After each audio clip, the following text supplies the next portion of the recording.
All right, rock and roll. Welcome to the Scorched Earth Political Podcast. I am your host, John. And if you could, kindly hit that like and subscribe button. It means a lot to us. And here we welcome friend and foe, sinner and saint. And here we offer a more raw, honest, unabridged view at what's going on in the world of politics. And Jesus criminy, every day I open up the newscast, the news feed, and I just sit there and it's almost surreal what I'm seeing. And it doesn't really seem like legacy media is really addressing it. They're not giving it an honest look. I mean, they're corrupted by the money. They're corrupted by the power. They're corrupted by the access. And they're all in it together. F them all. All right. Here we're taking no prisoners. We're telling no lies. And let's burn it all down. All right. Our first story today is, let's just talk about the soulless reptilian creature that is Donald Trump.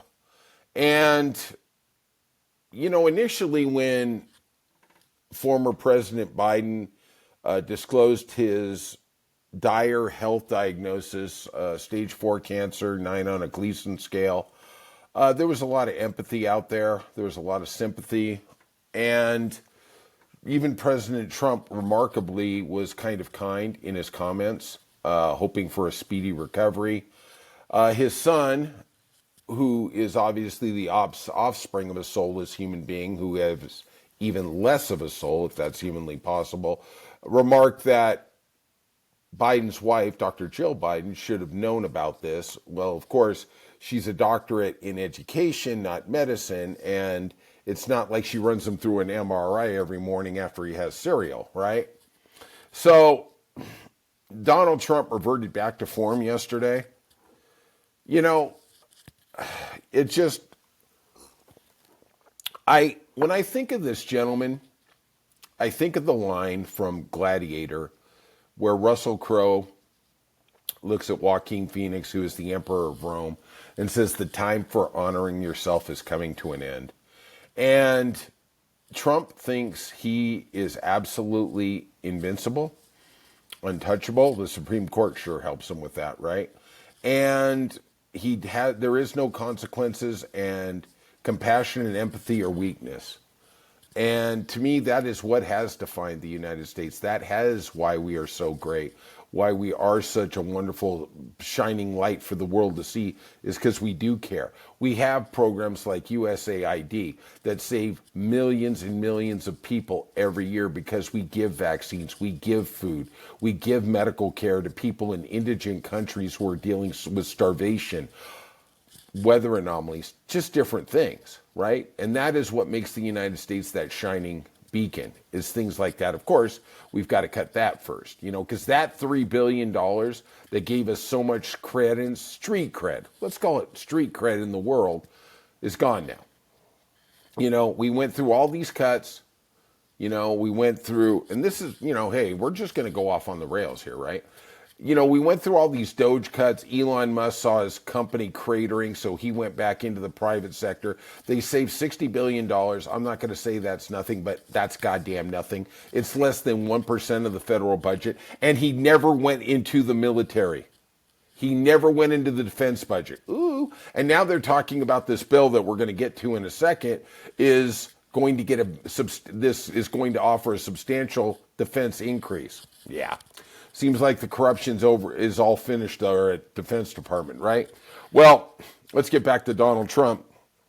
He said, you know, after his day of having semi-kind statements for the former president, he said, I'm surprised that the public wasn't notified a long time ago about this. He says, because to get to stage 9 cancer, it takes a long time. First of all, Donald, you're an idiot. And then number 2, you're an effing idiot. He has a Gleason score of 9, and he has stage 4 cancer.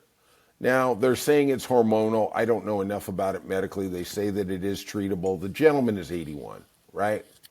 I got to say, I am surprised that, you know, somebody like the president, they weren't doing blood markers and blood testing on him to see if there's any cancer. But, you know, look, I'm not running the medical, you know, diagnosis of what's going on. Supposedly his last physical last year, there was 20 doctors consulting on it. So obviously they're attending to him in a good way. But Trump then pivoted to insinuating that Biden, once again, let's beat this dead horse, wasn't there cognitively, and that his officials that surrounded him were using auto pen to sign executive orders and sign documents that kept the government going.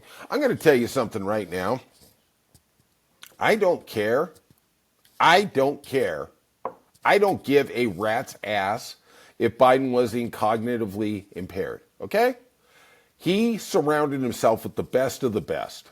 He didn't put in a Tulsi Gabbard, an Alina Habba, a Kash Patel, a Pig Hegseth. He actually had people who knew what they were doing. You know, I mean, who had years and years of experience in government, dealing with other countries. They were the best of the best. So, okay, here's what you do. You're a CEO. You let people do what they do. Okay, fine. I don't know what the truth is, and I'm really getting tired of hearing all these Democrats. Democrats are the biggest pussies in the world. They really are. I watch these podcasts and they're all, oh, woe is me. What are we going to do? What are we going to do? Let me tell you something. And I'm the only guy saying this. 4 years ago, where was the Republican Party? Trump was in exile in Mar-a-Lago. They had lost the House. They had lost the Senate. Biden was the president. They were on their heels. Let me tell you what this election in 16 months is going to be about. It's going to be about Donald Trump. You know, we could sit there and talk about all the issues, and we got this, and they're legitimate. Everything everybody's bringing up. But, you know, I heard a podcast today, and they were saying, well, Pete Buttigieg is not going to be getting, doesn't have a chance because he's gay and this and that. I said, you don't know what's coming. You have no clue. Let me give you an example.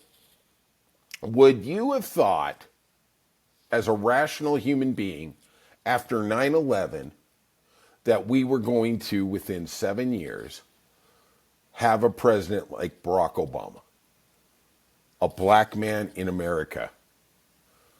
I mean, come on. I mean, really, would you have thought that? No. And I'm going to tell you something. I didn't think he was going to get the nomination over Hillary Clinton. I didn't. I was intrigued by him. I thought he gave a great speech at the DNC back in the day. But, you know, he was a freshman senator from Illinois. You know, I didn't think he had a chance, but you know what? Things happen. They come out of left field. Look, you know, when the 2016 primary for the Republicans was around, Donald Trump was like fifth. He was behind Jeb Bush. He was behind Marco Rubio. He was actually behind Ted Cruz. Oh my God. You know, the only way I could see anybody being behind Ted Cruz is literally at the buffet, when that guy is stuffing his fat effing face. And, you know, it's sitting there going, geez, I hope there's something left for the rest of us, Ted. Don't worry about it. Your marriage must be really rock solid, where Trump insinuates and calls her a fat pig. And then you sit there and kiss the ring. Yeah, I'm sure that's going real well. Cuckold. Yeah, right? So then Trump, after, you know, throwing all those barbs, he went down a little deeper, and he said, you know, the lack of public information about Biden is distressing. And he says that's probably what caused him and our country, he called him dangerous for our country, to get into the war with Russia and Ukraine. Well, we didn't get into the war. Russia attacked Ukraine, Don. I don't think Don, in his semi-coherent state, understands what that is.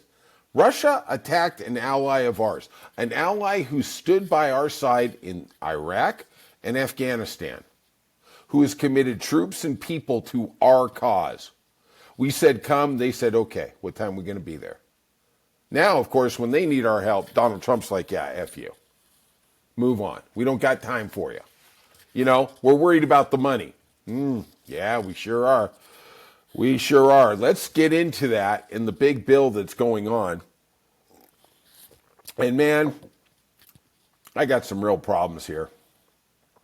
Now, the Republicans in the House are trying to make this big, beautiful bill to extend the tax cuts that Donald Trump passed in 2017, which 80% of it goes to the top 20% of people, wage earners in the United States. So it's not exactly a bill for the people. I got a I got an email tonight from one of super producer Stacy, and she was talking about how the tax rate, the tax burden on the lowest 20% of people in the United States will actually go up with this bill. This was Representative, I believe, Kennedy or Cortez. I forgot. I'm sorry. I got too much stuff here. But the bottom line is we haven't seen the actual formation of what the bill is. But I'm going to get into what the Republicans are saying about this bill. Now, they're supposed to hold a vote either today or tomorrow. Mike Johnson wants to push it real quick. Of course, the cool thing is they're going to push the bill, then they got to put their name on a vote, right? And then it's going to go to the Senate, and the Senate's going to chop it up. I can tell you that right now. Where are they going to get the money for all this stuff? I don't know. You know, the big rumors, they're going to cut Medicaid. They haven't released their hand on that. We'll see what happens, right? But Trump went to the House of Representatives, you know, I guess after getting a jet, getting a golf resort, you know, I made those trips. He had to head over to the House to actually get some legislation passed. Guess you can't do it all with executive order, huh, Donnie? And he said, stop negotiating and move ahead with the domestic policy bill. He's really putting the pressure on him. And look, at the end of the day, I don't agree with it, but I understand it. The Republicans are between a rock and a hard place. They see his poll numbers going down precipitously. But if they don't double down here and try and get something that's going to save the economy, what they perceive, I think it's going to destroy it, they got no chance at re-election. Donald will primary him. If he does still have that power, I don't know. But what I specifically want to talk about here is this big, beautiful budget is going to explode the deficit. It's going to explode it in a way we've never seen. Now, please do remember, for all you people out there doing this on scorecard at home, that Donald Trump in 4 years expanded the deficit more than anybody, over $7.5 trillion, right? He, in 4 years, expanded the deficit more than Barack Obama did in 8. Okay? All right. God bless the fiscal conservatives. Well, now we have 5 fiscal conservatives in the House their big thing is they wake up in the morning and go, we got to balance the budget. We got to get the debt under control. And they go to bed at night and say the same thing. Okay? Now, they're part of the Freedom Caucus. They're what that is. And Chairman Andy Harris of the Freedom Caucus said, we're still a ways away, but we can get there. Okay, they're negotiating. They're doing what they're doing. But Tom Massey, one of the 5 ultra-conservative deficit hawks, let's just call him that for now, said that it wouldn't raise the argument that it wouldn't raise the deficit is a joke. He called it a joke. Then added, Russ Voigt knows better. He's the OMB, Office of Management and Budget, and that is an independent office, not nonpartisan, that makes assessments on the actual cost of bills before Congress and the Senate. Okay? They're not partisan, theoretically. Okay? I've never heard any partisan leanings.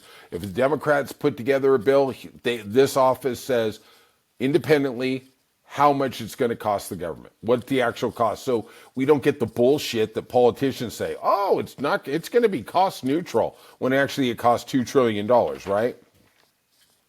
So Russ Voigt, the director, and he said, this is what Thomas Massey is saying, has said that the policies of this bill are going to add another $20 trillion to the debt over the next 10 years. This is a Republican saying this, okay? This isn't a Democrat, which is 3.5 to 5 trillion more added to the debt next year than if we kept the exact same budget we had this year. Try and get your head around that. We're at 36 trillion with the budget debt. The national debt, excuse me. If we implement this policy, the debt immediately goes to 41 trillion. Now, this is a conservative. This isn't some liberal throwing stuff, saying stuff. Massey then said, when they asked him if they got their vote, They can only lose 3. He says they wrote my vote off weeks ago. Now, here's the 5 fiscal hawks. Thomas Massey of Kentucky, Chip Roy of Texas, Josh Breachin of Oklahoma, Ralph Norman of South Carolina, and Andrew Klein of Georgia. You know, these guys scream all day and all night about deficits. They finally got a majority in the House. They finally got a majority in the Senate, and they got the presidency. And are they going to do anything about it? F no. Hell to the no power. They are going to get in line because their president's going to tell them, oh, if you vote no, then we stop the agenda. You know, the only people who bring down the debt are Democrats. Hey, this just in. When was the last president who balanced the budget? Oh, it was President Clinton. Who brought down the debt from George Bush? The second one? It was Barack Obama. Oh, who lowered the rate of deficit spending from Donald Trump? It was Joe Biden. Wow. You know, and the Democrats are just, they are better for the economy. They're better for the debt. And look, I do agree. We are taking this debt and we are putting it on our kids. Okay? And honestly, nobody cares. Nobody cares. It's the same thing with climate change. We are literally destroying the world. And you know what? Everybody's like, well, yeah, but I got to make a paycheck. All right. Thank you, Barack Obama, for the green energy initiative that we could actually make money and also save the planet in the process. Well, good thing we revoked all that with Trump, right? So right now we're talking about deficit spending. So the U.S. needs to borrow money for its deficit spending, right? If you have $7 trillion you're spending and you only have $5 trillion coming in, you've got to finance the $2 trillion. Well, we just saw last week Moody's downgraded our rating from AAA down to AA. It's the same thing as your own personal credit score, right? If you're at, let's just say hypothetically 850 and you get lowered down to 750, it's going to cost you more money to borrow money because they think you're a bigger credit risk. Well, now the United States is incrementally a bigger credit risk for the borrowers, or for lenders, excuse me. That's a real thing. Last year, we spent $881 billion just on interest in the debt. Now, our whole budget was $6.8 trillion. So you're talking about 15% of our entire budget went to paying interest. Now we're going to blow it up even more. Now, what Trump's thinking is, hey, I'm out of here in 3.5 years. Doesn't matter to me. I don't care if I wreck the whole car. I'm just going to drive it like a gangster. That's exactly what he's doing, right? Trump's deficit in his first go-round was $7 trillion. Well, it looks like he wants to pass that in 2 years, right? I don't know. And I will tell you this. When things do go sideways, we all know one thing. He's going to blame Biden. He's going to blame Obama. Hey, what the hell? Let's just go all the way back to Clinton, Hillary, and then Bill. You know, let's blame them all. Now, like I said, they can only lose 3 votes. They also have this SALT. We have SALT Republicans, and those are basically people from California and New York whose constituents are in higher income areas, right? So SALT is, and this was a problem in 2017 when Trump passed this legislation. They're trying to extend it. They had a 10-year window on it. You know, of course, 10 years, he'll be out of office by then. He doesn't really care, right? And we're just extending it. SALT is state and local taxes. And so what happens is you pay in property tax, you pay in sales tax. If you, in California, well, New York, let's go with New York. New York, the property tax is 1.7%. So if you have a very, very expensive house, and really, what's an expensive house in New York and California? I don't know. I think it's probably over $1 million. Well, that's $17,000 right there. You're paying. You should be able to write that off. I'm going to say it right now. I mean, you've already paid the tax. You should get to write that all off. Well, the Republicans capped it at 10 grand. So basically, homeowners in California and New York weren't able to write off the full extent of what they paid in SALT taxes, okay, which is total bullshit. It's total bullshit, right? The Republicans in these districts realize that's going to be a problem with their constituents. They're obviously on very shaky ice, right? They're in liberal states. You've got to do something to show the people that you're going to fight for them. Well, we have 5 Republicans in California and New York that are also fighting to increase the exemption all the way to 60,000. Well, the problem is that's a lot of revenue the government isn't going to get in. It's going to make the numbers on this budget look really, really bad. It's going to go anywhere from 3.5 trillion all the way up to 5 trillion just on the first number. That's a huge difference. That's a huge goddamn difference, right? Trump has also said he doesn't want to touch Medicaid.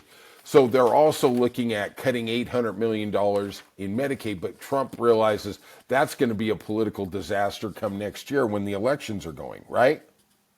So at the end of the day, we're going to see what it is. They're going to walk it back. But what really angers me is I hear these 5 gentlemen talk about deficits. They have an opportunity right now to deal with it, and they're not. Because they're going to kiss the ring for this effing president who is an effing moron. The guy who bankrupted casinos. Who bankrupts a casino? That's how stupid this dude is. But, hey, I regress. All right.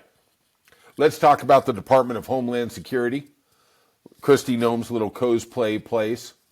And it seems like they are considering a reality show where immigrants are going to compete to become a U.S. citizen. Oh, man, this is a good one.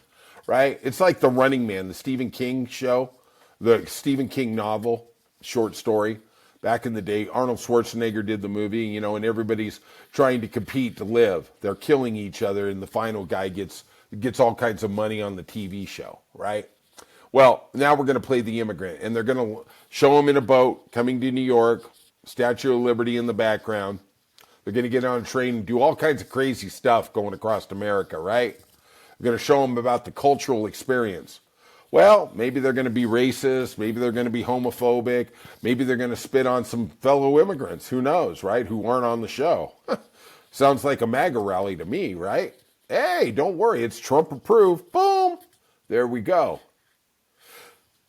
I wonder how can this administration even talk about this? I mean, we just found out they deported 2 Asian Americans over to South Sudan. Like, Jesus Christ, man. How are we doing this without due process? How is this going down? I don't know. All right. I am interested, though, about the immigrant. The premise of the show is the winner gets to get their citizenship papers on the Capitol steps. I'm assuming the losers get the one-way ticket down to San Salvador. Maybe they could start another reality series with Abrego Garcia. Talk about the lack of due process. It could be called The Lawyer as we file legal briefs to try and get out of jail for committing no crimes and try and get back to America. Yeah. Great. How you doing? Also, we find out yesterday the Justice Department, Pam Bondi, you doing a hell of a job over there, okay? Still getting that weekly stipend from Qatar. They've charged Representative LaMonica MacIver with assaulting federal law enforcement officers during a confrontation at a Newark ICE facility. This happened last week. Interim U.S. Attorney Elena Haba, who was Trump's lawyer in his felony case, obviously she's very competent. 43 convictions? Not exonerated on any of the charges? Great lawyer. Said MacIver impeded and interfered with officers as they arrested Newark Mayor Ross Baraka. And I saw this, and there was officers there, and she basically wedged her way. This lady is outweighed by these cops 2-1, right? The cops have guns, whatever. I'm not saying she didn't try and make her way through to get to him to try and rescue him. Okay, but now they're charging her with assault. This is one thing. They just want to chill any type of dissent. Okay, 100 and whatever she weighs, 100, I don't know, 100 X pounds. She's dealing with 250-pound cops with guns, and we're worried about her assaulting them. You know, it's funny. This is the same administration, the same DOJ that expedited the pardons for 1,600 rioters in January 6th. How you doing? Of course, they assaulted and needed medical attention for over 170 cops. Wow. So a lady who is pushing by cops is going to be charged with assault, but, you know, a Shelley Babbitt who was breaking through a window in the rotunda and got shot is getting $5 million. Yeah. It's working out just goddamn great. It's working out just effing fantastic. All right. That's it for Scorched Earth today. I want to tell y'all I love you, I appreciate you, and I need you. We're in this together. We're going to win because we're on the side of right, we're on the side of good, and we're fighting for democracy. Not just our democracy, but our kids' democracy and our kids' kids. All right. Be good, and I'll see you soon on Scorched Earth.